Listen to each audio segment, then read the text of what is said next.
Today here on Third Wave Sabotage, we're going to talk about the 1988 Cobra Adder. What's up, Third Wave Sabotage community? Tim here. And as we start looking at this adder, I want to note that you can see right there, we've got Road Pig in the seat. The reason I put him in there is because he's on the box art, but I'm going to put somebody else in there who I think would be a much better fit for this vehicle later on in the video. So the Cobra Adder, as you can tell by looking at it, it is a missile carrying vehicle. So we have these two huge missiles on the back of it. The thing that jumped out to me right when I saw it was that it's compact and yet it has these massive missiles, and also that there's no real way for the driver to defend him or herself against any enemies because there's no other real guns on this thing. So you don't have like, you know, some sort of laser gun on the side to protect the driver. Obviously, this person's very exposed. If they're out driving the vehicle along and something hits them, they're not going to survive, but that's very much G.I. Joe, I would say. I do want to note here that I hear reviewers sometimes talk about, you know, well, somebody like Road Pig and this one would be too exposed, or, you know, somebody's up on the top of the Havoc and they'd be too exposed. But for me in general, I'm like, it's G.I. Joe. So, you know, amazingly, the lasers 99% of the time never hit anybody. And when they do, the person always seems to be able to get out of the vehicle without dying. That's at least in the Sunbow world. But anyhow, I don't mind that he's totally in the open there.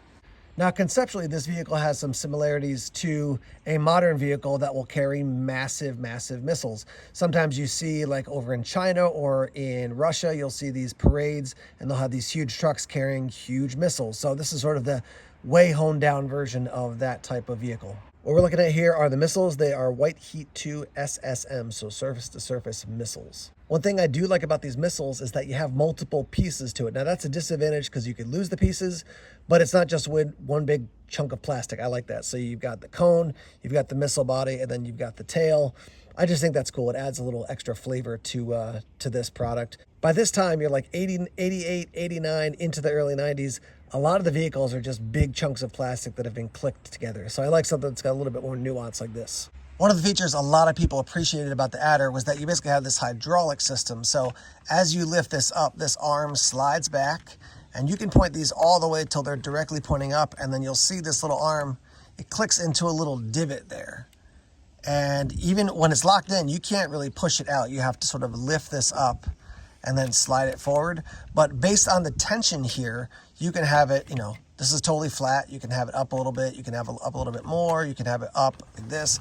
And then you can, once it's all the way back, they're basically pointing straight up at this point. Excuse the camera shaking there. But yeah, that's a cool feature. And the fact that it's two different colors, I think is cool too. So the name adder is actually a reference to a snake. There are actually lots of different adders out there in the world.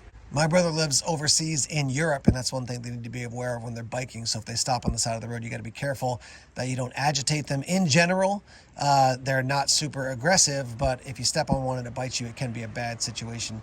People have died from them if they don't get treated, but in general, they're not considered something that's going to cause fatality as long as you treat the bite. And in some cases, not even treating the bite, people have survived.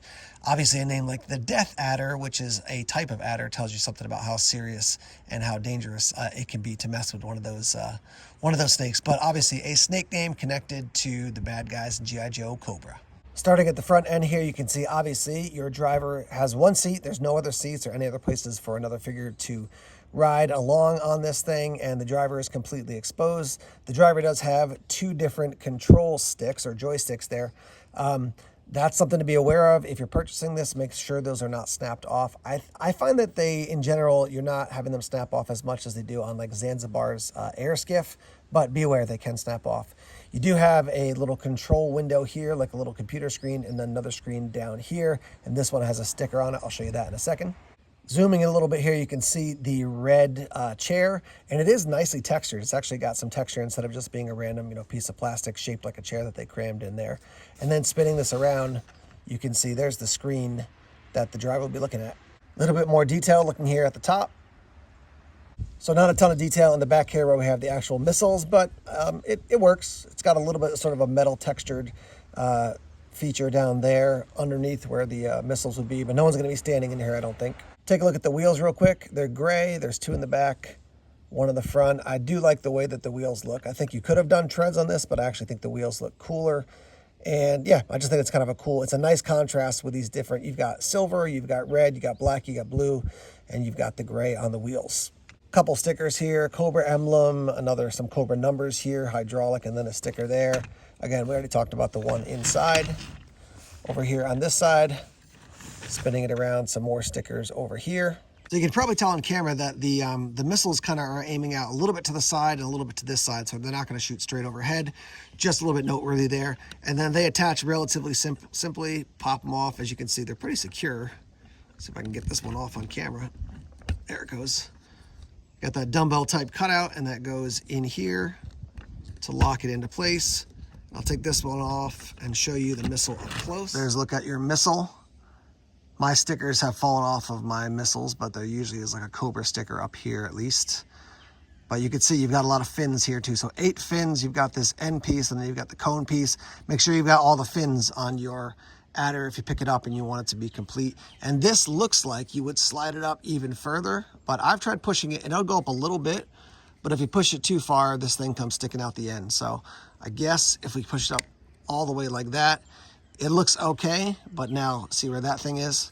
So I would actually back this out a little bit. From Mark Bellamo's Ultimate Guide to G.I. Joe Edition 3, here's what he has to say. The Cobra Adder functioned as a missile-carrying vehicle for the Cobra Legion and, quote, has the power and pinpoint accuracy to devastate any G.I. Joe defense. That's from the package back. Going on, he notes that the Adder sports 2 computer-censored White Heat 2 SSM missiles. Those missiles come with anti-tank cluster munitions hidden inside the missile's red nose cone, and glide range increasing planar control surfaces, i.e. wings. It also has a unique elevating missile launch system, a pivoting missile guidance system, and 6 QD quick delivery puncture-proof all-terrain tires. So I never had this one as a kid, but I love this vehicle. I just think it's really cool. Super functional. Well, yeah, if you got to get a missile out into the field and then launch it to blow up some of G.I. Joe's, that's great to have this thing. Again, I don't think, as a mosquito flies by there, I don't think that Road Pig is the guy to drive it. He's a Dreadnought, so I wouldn't have it as the driver. Instead, I put this guy in it, just a Cobra Trooper, or you could certainly put a Cobra Officer as well. I think you could probably put a Viper in here as well with their red pops of color on their gear. I think that would look nice with it. Again, I think they put Road Pig in because he came out the same year, and so they wanted to feature a figure from that year with a vehicle from that year. Speaking of the Viper, I've got it right here in the Cobra Imp, another missile launching vehicle. Now, the Cobra Imp launches these missiles, and then those yellow things are mines, which they drop out there in the field. But it is intriguing that they all have 2 vehicles that have massive missiles on them in the same year. Certainly back in the day, G.I. Joe had their MMS, but that wasn't a vehicle, that was a tow-behind system. But I would say as far as missile size, that's the closest you're going to get to this. Other big systems or big vehicles that had missile systems, I'd have to go with the Rolling Thunder, but those missiles were huge on that thing. So in my headcanon for G.I. Joe and Cobra, the Adder is one of those vehicles that is sort of like a primary vehicle when it comes to a plan that Cobra has, and they want to launch massive missiles to like blow up a city or something. Yeah, send out the Adder with maybe a bunch of hisses to protect it, or send out the Adder sort of undercover with maybe a couple small vehicles around it to protect it. Go like super, stealthy, and then you can get this smaller vehicle into a location where you can launch out some missiles. So if you had a bunch of Adders and you set them up all over the country, then you could, have missiles that you're blowing stuff up. Now, certainly these missiles are built to like take out tanks since they're surface-to-surface missiles, and as they describe them, I think like to take out a base or something. But if you put some sort of nasty ammunition or munitions in them, maybe you could cause some damage in a town. These missiles do have some of the flavor of Red Rocket's glare and the whole, launching from the different restaurants there was a chain across the U.S. back in the Sunbow series, and Roadblock and Recondo were main features in that story. So I think they have a similar feel to that a little bit. But in my headcanon, these guys were definitely like more on the let's get a small vehicle covertly out into a location to launch some missiles and create some chaos for the United States and for G.I. Joe. So at the time of this video, if you want to pick up an Adder, you're probably talking $20 to $30 depending on its condition. Make sure you check for all those parts I mentioned before so that it's complete. If you want to get it new in the box, you're talking about $130 is what we're looking at right now on eBay. I do think having like a squad of these would be really cool. I imagine like say a Hiss with Cobra Commander up in the turret leading, and then a bunch of these and maybe a bunch of stuns following alongside. I think that look really cool. So now you guys tell me, what do you think about the adder? Where does it fit into your head canon? Did you have one as a kid? Do you have one now?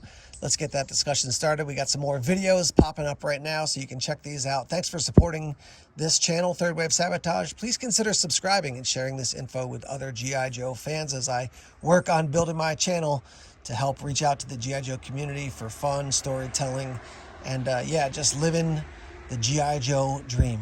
All right, friends, take care.